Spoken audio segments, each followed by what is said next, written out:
This is Bumper to Bumper, the car show. Drive in anxious and cruise out confident. With the best automotive information for your vehicle. And now your hosts, Matt Allen and Dave Riccio. Well, good morning, everybody, on Father's Day weekend. Welcome to Bumper Radio. I am Dave Riccio, here along with Matt Allen. We are here every Saturday from 11 to noon on KTAR. At Bumper to Bumper Radio, we're helping you, the motoring public, have a better overall car experience. So if you got car questions, we have car answers.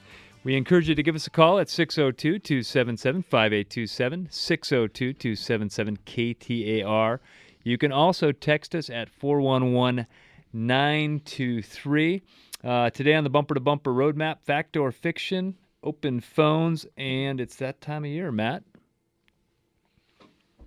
It is. What's the weather like out there? It's hot. Damn hot. Real hot. Hotter than this is my shorts. I can cook things in it. Well, can you tell me what it feels like? Fool, it's hot. I told you again. Were you born on the sun? It's damn hot.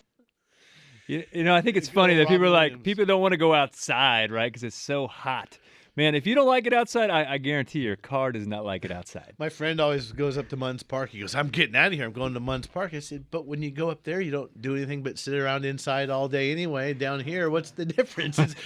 Your life is 74 degrees no matter what. You never leave the house. That's true.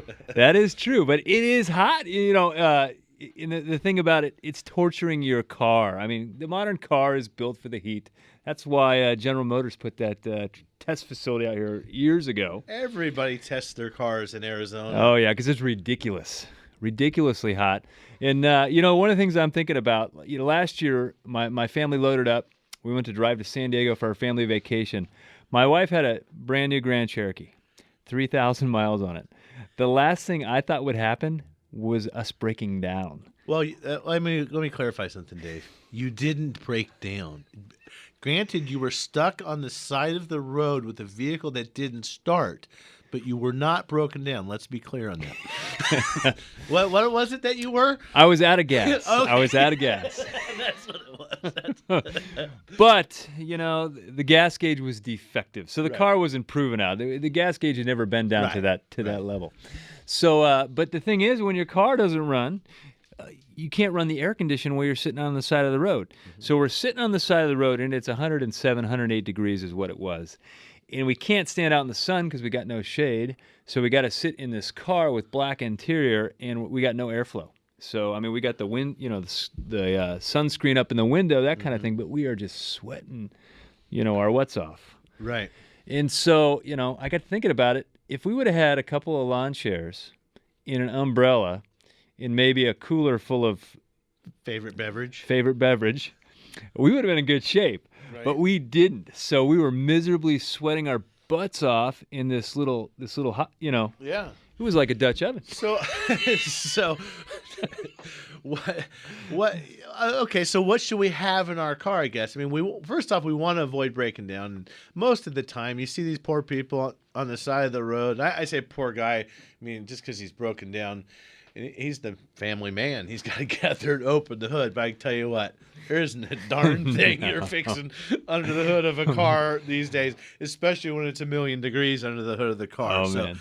So, you know, if the car does break down, yeah, take a peek, but please be safe. Don't open the radiator. Don't make your trip even worse. It's bad now. Don't make it worse. Yeah, you're waiting for the tow truck. You don't want to be waiting for the ambulance and be sitting in the ER either with your arm the skin melting off. So, but I think we were talking before the show, Dave. You would have been like, "Hey, if I had a golf umbrella in my car, that would have been nice. That would have been nice.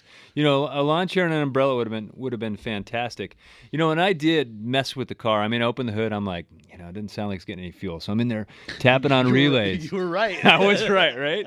But it was so hot when I was getting down on the ground. I was trying to bump the bottom of the fuel tank, you know, but the pavement was so hot. So it actually would be nice to have like a mat You could lay out if you had to change a tire or something, because that asphalt, I'm looking at something, if it's 90 degrees out, the asphalt is 150 degrees.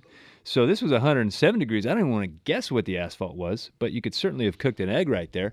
So a mat, an umbrella, definitely some water. I mean, because you're sweating like gallons per minute. It's pretty intense, maybe 2 gallons a minute. Yeah, but I think most people, when they're, say they're cruising to California or going trucking through the desert, most people have an ice chest in the car, probably have some sodas or something for the kids to have, but it's worth having an extra gallon or two of water in the back. It doesn't take up any extra room necessarily. And we didn't have any of that. Huh? And we were there for, I want to say, 3.5 hours before we were actually on the tow truck.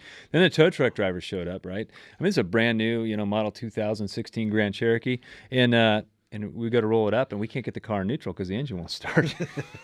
So you're learning all about your new car. I'm reading the instruction manual on the side of the road, and sweat is dripping off my face into the manual. And I found out, there's a little thing to pull in the middle of the console. Yeah. So hey, not necessarily related to the car, but a lot of people travel with their pet in the car, and so we got to think about them. What if we're traveling and the car breaks down? You got a bowl. You got something to be able to give your dog or cat some water. Or what if, the dog's got to get out? Think about this. You're cruising across the desert. Your car doesn't break down. But, hey, nature calls. Dog's got to take care of some business. You got to get that poor guy out. You're going to put him on the pavement? You got to have some, I think at REI in places, they have the boots for the dog. I saw on the news last night. If you can't walk on the bare asphalt, your dog can't. Right. So... keep our critters in mind too, not just the car and thinking about us. Think about those guys. They can't talk to you and say, "Hey, this damn ground's hot. I'm burning my paws here." Well, I'm thinking about your car that's been sitting out in the parking lot all day long, baking in the sun, and you weren't one of those lucky people that found shade, right? So, I mean, that thing... You don't get the covered spot. You don't get the... Yeah, no. The high roller. No. But the things I do with my car when I park it, I put, the thing up in the windshield. That thing makes a huge difference. Big time. And then I crack the window just a little bit, just so, because what happens is the light can come in through the glass, but heat can't go back out. So by cracking the window, you drop the temperature 20 degrees. I just made that number up, but it does make a huge difference. I'd go with it. Now you get to your car and it's time to roll. What's the quickest way to get that car cooled down? So that thing's baking all day. It's 175 degrees inside the car, and you want to get that AC rolling. So what I do, and I think this is the best way to do it, is you get in the car. It must be if you do it. Well, yeah, I wouldn't do it if it wasn't right. So you get in the car, and I'm dropping all the windows. Bam, they're all going down because we've got to get that hot air in the car out of the car. Mm-hmm. So start the car, drop the windows, all the windows, get the AC going on full blast, fresh air. You don't recirculate that. I don't think I recirculate. No, because the recirc, you're just you're sucking air from in the car and then cooling it. But to get started, you don't want to do that because that air in the car is hotter.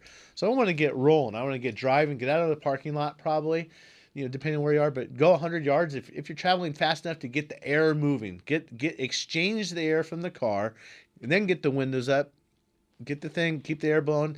Then probably once it starts to cool down, maybe slow the fan speed down from the super high, the highest, just to 1 notch, and then keep it on recirc.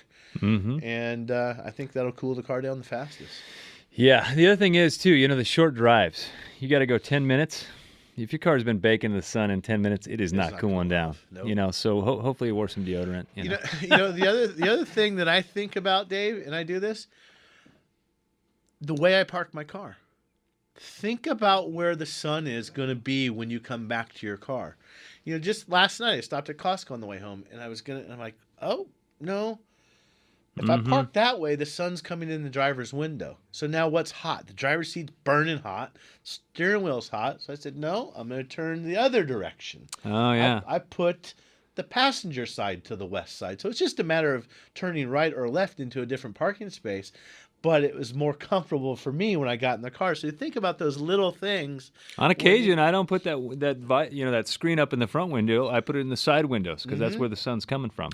Or at the shop, a lot of times, where I park, usually it faces west. Well, when I come in the afternoon, I back into the spot now, because it's also, besides just not baking my car, it's not making my headlights turn yellow.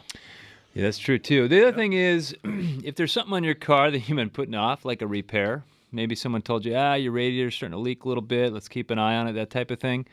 now's a good time to take care of that before the side of the road excursion, because it really puts everything to the extreme test. I mean, it's anything that was on the fritz is moving past that. You know, we had a customer call us. They were on their way to up North Pine Top or something like that, rolling through Fountain Hills, and they stopped at their favorite auto parts store because their check engine light came on. So the kid comes out and checks the light. He says, "Yeah, we've had a lot of these today. One of your sensors just got too hot. You'll be fine." Whoa. There's a plethora of bad information out there, is there not, about cars? Now, he may have been right that we didn't have enough information, but one of your sensors getting too hot, or if the notion somebody says, "Oh, it's just because it's hot out," I don't know if I'd take that for the answer. I'm not saying that their car is going to break down, but they say, "Oh, that's normal when it's hot." No, it's not. Nothing's normal. They test cars out here. They're designed for the heat. So anyhow, when we come back, looks like we got Melissa, we've got Earl, we've got Richard, Ron, and someone else who's not screened yet, and phone calls at 602-277-5827. You listen to Bumper Radio.